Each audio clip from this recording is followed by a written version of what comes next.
the same irrespective whether that Muslim lives in a Muslim society or a non-Muslim society. The actions and the deeds are the same. There are certain concessions given in certain situations, but it does not differ whether the Muslim is living in a Muslim society or the non-Muslim society. It is the same. For example, what is fard? What is compulsory for a Muslim in a Muslim society is also fard, is also compulsory for a Muslim in a non-Muslim society. For example, every Muslim has to believe and worship only one Almighty God, Allah subhanahu wa ta'ala. Irrespective whether he is living in a Muslim society or a non-Muslim society, he should believe in Tawheed. He should worship only one Allah subhanahu wa ta'ala. A Muslim has to pray 5 times a day, minimum, in a Muslim society. The same has to be done by that Muslim even if he lives in a non-Muslim society. Fine, there may be different situations. In a Muslim society, there may be a mosque in every area. There may be a mosque in every second street, which may not be the case in a non-Muslim society. But yet, if a Muslim is living in a non-Muslim society, he has to offer 5 times salah. It is compulsory, it is fard. If the mosque is not close by, or he has to travel long and he cannot do that, he has to offer salah maybe in his office or at home, but salah is fard. He has no excuse to miss it.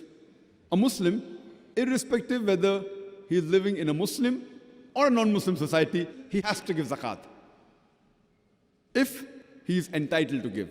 If he has a saving of more than the nisab level, more than 85 grams of gold, he or she should give 2.5% of that excess wealth, of that saving, every lunar year in charity. A Muslim cannot say that he is living in a non-Muslim society and the standard of living is high, or the place where he is living, it is expensive, therefore he will not give zakat.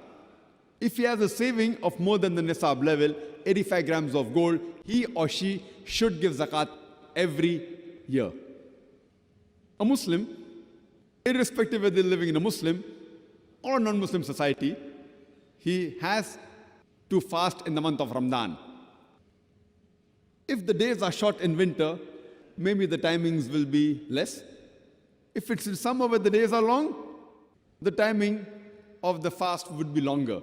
But he has to fast compulsory. He has no excuse. If he lives in a non-Muslim society, he has no excuse. He has to fast.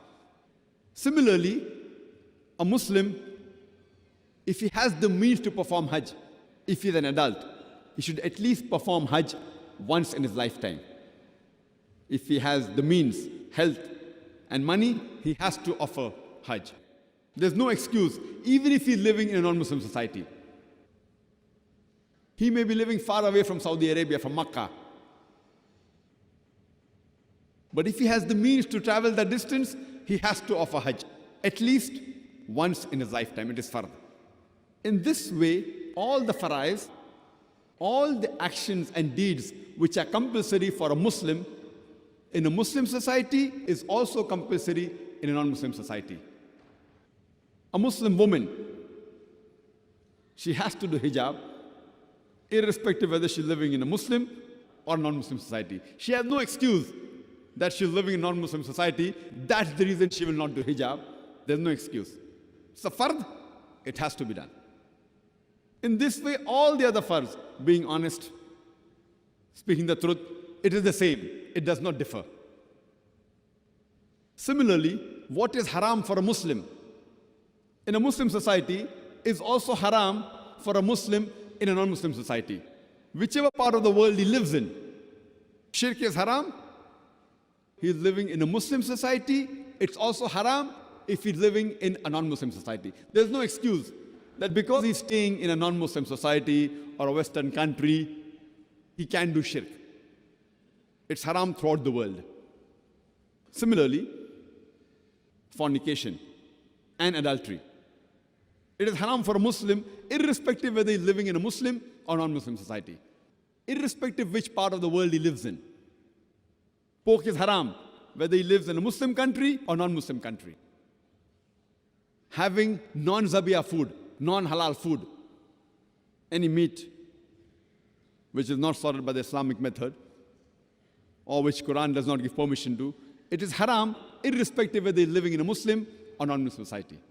In short, whatever is fard and whatever is haram for a Muslim, it is the same throughout the world, irrespective whether he's living in a Muslim or a non-Muslim society. There are many Muslims who give excuse that because I'm living in a Western country or because I'm living in a non-Muslim society, some things are excused. What is fard is fard. What is haram is haram. As far as the other aspects are concerned, regarding mustahab, things which are encouraged, those which are considered as sunnah, mustahab, thing which is encouraged, it is the same also. But there may be a little bit leniency. For example, covering the head for a Muslim man or wearing a cap is mustahab. It is the sunnah of the Prophet.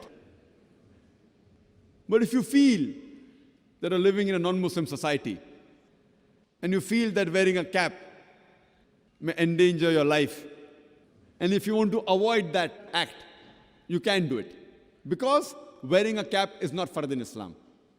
If you do it, you will get plus points. If you don't do it, you have no loss.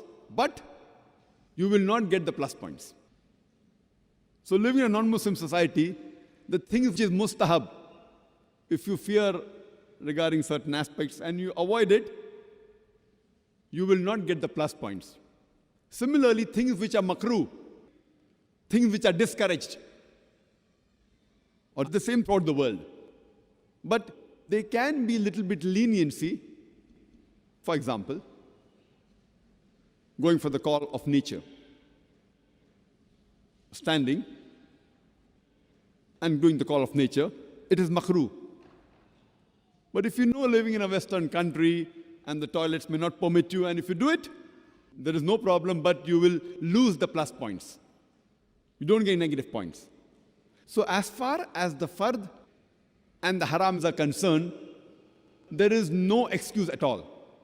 As far as the other aspects are concerned, about the sunnah and the makruh, if you want to avoid it for certain reason, you can do it. You will not get negative points, but you will lose the positive points. This was in short regarding the first category of a behavior of a Muslim in a non-Muslim society.